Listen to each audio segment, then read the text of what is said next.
नमस्कार, कशा आहात तुम्ही? कुक विथ स्वामीमध्ये तुम्हा सर्वांचं मी पुन्हा एकदा स्वागत करते.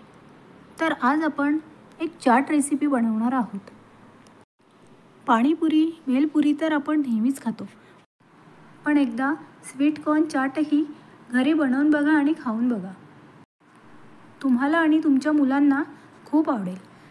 तर तुम्हाला माझ्या रेसिपीज आवडत असेल तर चॅनलला सबस्क्राईब करा आणि सुरुवात करूया आपल्या आजच्या रेसिपीला. तर या ठिकाणी मी काही स्वीट कॉर्न्स घेतलेले आहेत. सध्या ही कच्ची आहे. याला आपल्याला साधारणतः 3 ते 4 मिनटं बॉईल करून घ्यायचं आहे. तर कॉर्न्सला बॉईल करायचं कारण असं की पुढे आपण रेसिपीमध्ये कॉर्न्सला फ्राय करणार आहोत. तर आधी आपण कॉर्न्सला जर बॉईल केलं तर ते थोडे फुगणार आणि फ्राय करताना ते जास्त फुटणार नाही आणि अंगावरती तेलही उडणार नाही. त्यामुळे आपल्याला इथे 3 ते 4 मिनटं कॉर्न्सला बॉईल करून घ्यायचं आहे. तर इथे माझी कॉर्न्स बॉईल करून झालेली आहे. त्याला मी एका भांड्यामध्ये काढून घेते आणि थंड करायला ठेवते. तर कॉर्न्स इथे बॉईल झालेली आहे आणि मी त्याला आता थंड करून घेत आहे. साधारणतः 3 ते 4 मिनटात कॉर्न पूर्ण थंड होऊन फ्राय करायसाठी रेडी झालेली आहे. तर आता आपल्याला या कॉर्न्सला फ्राय करून घ्यायचं आहे. तर फ्राय करताना आपल्याला काही प्रिकॉशन्स घ्यायचे आहेत. तर इथे तुम्ही बघत असाल की मी कढईमध्ये खूप कमी तेल घेतलेलं आहे. अर्ध्यापेक्षाही कमी तेल आपल्याला घ्यायचं आहे. त्यानंतर अशा पद्धतीने एक लीड आपल्याला रेडी ठेवायची आहे झाकायसाठी. कारण जेव्हा आपण कॉर्न्स तेलामध्ये टाकू तर ते फुटायला सुरुवात होईल आणि अंगावरती तेल उडायचे चान्सेस असणार. त्यामुळे कॉर्न्स जसेही आपण तेलामध्ये सोडू त्याचबरोबर आपल्याला झाकण झाकून द्यायचं आहे. तर इथे तेल गरम झालेलं आहे आणि आता मी कॉर्न्स फ्राय करून घेत आहे. कॉर्न्स फ्राय करताना तुम्ही खूप जास्त प्रमाणात कॉर्न्स टाकू नका. थोडे थोडे करून फ्राय करून घ्या आणि झाकण झाकताना सुद्धा आपल्याला पूर्ण कढई कवर होईल असं झाकायचं नाही आहे. तर झाकणामध्ये आणि कढईमध्ये थोडी गॅप राहील अशा पद्धतीने तुम्ही कढईला झाका.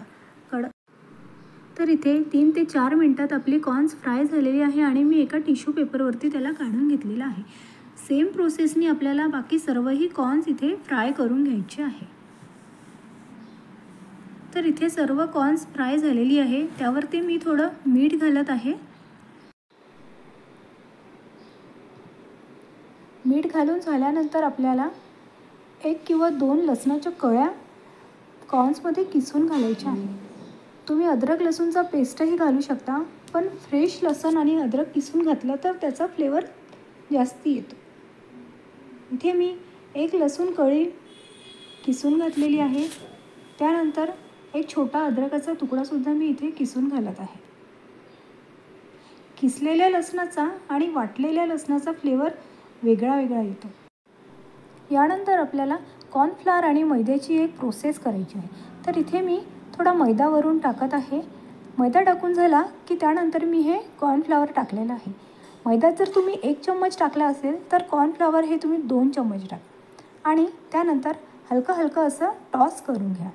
मैदा आणि कॉर्नफ्लॉवरची ही प्रोसेस आपल्याला जवळपास 3 ते 4 वेळा करून घ्यायची आहे. लक्षात असू द्या, मैद्याचं प्रमाण हे कॉर्नफ्लॉवरच्या अर्ध असायला हवं. तर अशा पद्धतीने मी सेम प्रोसेस कमीत कमी 3 ते 4 वेळा करून घेतलेली होती. यामध्ये माझं पूर्ण 4 चम्मच मैदा आणि 8 चम्मच कॉर्नफ्लॉवर लागलेला आहे. अशाच पद्धतीने तुम्हीसुद्धा अर्धा मैदा आणि त्याच्या डबल कॉर्नफ्लॉवर घेऊन या पद्धतीने पूर्ण कॉर्न्सला मैदा आणि कॉर्नफ्लॉवरचं एक कोटिंग द्या. तर इथे माझी कॉर्नफ्लॉवर आणि मैद्याची प्रोसेस चालू आहे.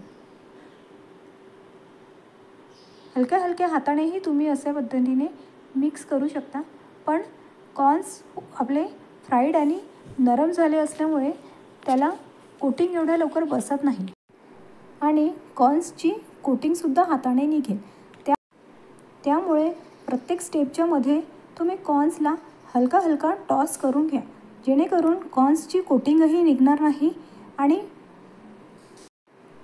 कॉर्न्स एकमेकांना चिपकणार सुद्धा नाही. ही प्रोसेस थोडी लेंदी आहे, पण एकदा डिश बनवून तयार झाली की खायलाही खूप टेस्टी लागते. हीच सेम डिश तुम्ही जर फ्रोझन कॉर्न्सपासून बनवली तर तेवढी टेस्टी लागत नाही. पण आता हल्ली कॉर्न्सचं सीझन असल्यामुळे तुम्हीसुद्धा फ्रेश कॉर्न्स आणून ही डिश एकदा नक्की ट्राय करून बघा. तर अशा पद्धतीने मैदा आणि कॉर्नफ्लॉवरची माझी प्रोसेस मी पूर्ण 7 ते 8 वेळा करून घेतलेली आहे. अशा पद्धतीने तुम्ही पूर्ण कॉर्न्सला टॉस करा आणि आता आपल्याला याला साधारणतः 15 ते 20 मिनिट रेस्ट द्यायचं आहे.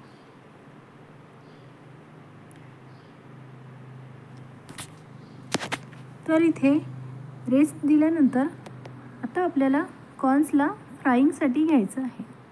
फ्राय करताना आपल्याला परत सेम प्रिकॉशन्स घ्यायचे आहे. कॉर्न्स आपल्याला थोडी थोडी करून फ्राय करायची आहे आणि झाकून फ्राय करायची आहे. झाकणही आपल्याला कढईला अर्धं झाकायचं आहे आणि अर्धी गॅप सोडायची आहे. इथे आपण मगाशी फ्राय केलेलंच तेल वापरणार आहोत.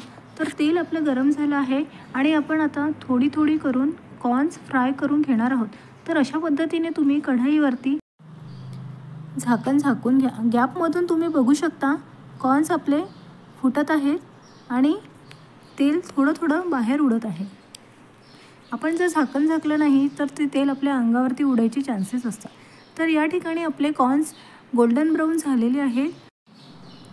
फ्राय झालेली कॉर्न्स मी इथे एका टिश्यू पेपरवरती काढून घेत आहे आणि बाकी कॉर्न्सही फ्राय करून घेत आहे. तर इथे आपली सर्व कॉर्न्स फ्राय करून झालेली आहे. असं टिश्यू पेपरवरती तुम्ही स्प्रेड करून पूर्ण कॉर्न थंडी व्हायला ठेवा. त्यानंतर एका डिशमध्ये काढून घ्या. अशा पद्धतीने तुम्ही यावरती काळं मीठ आणि चाट मसाला टाकून घ्या. तुम्हाला जर हवं असेल तर तुम्ही काळे मिरीची पूड, ऑरिगॅनो आणि चिली फ्लेक्ससुद्धा टाकू शकता. पण मी या ठिकाणी ऑरिगॅनो आणि चिली फ्लेक्स न टाकता फक्त चाट मसाला, काळं मीठ आणि मिरेपूडच घातली होती. तर अशा पद्धतीने आपले एकदम क्रिस्पी असे कॉर्न्स तयार होतात. प्रोसेस थोडी लेंदी आहे, करायलाही थोडा वेळ लागतो, पण खायलासुद्धा तेवढीच टेस्टी लागते. तर अशा पद्धतीने आपले क्रिस्पी कॉर्न्स चाट ते बनवून रेडी आहे. रेसिपी आवडल्यास चॅनलला सबस्क्राईब करा आणि तुम्हीही तुमच्याकडे नक्की ट्राय करून बघा. थँक्यू.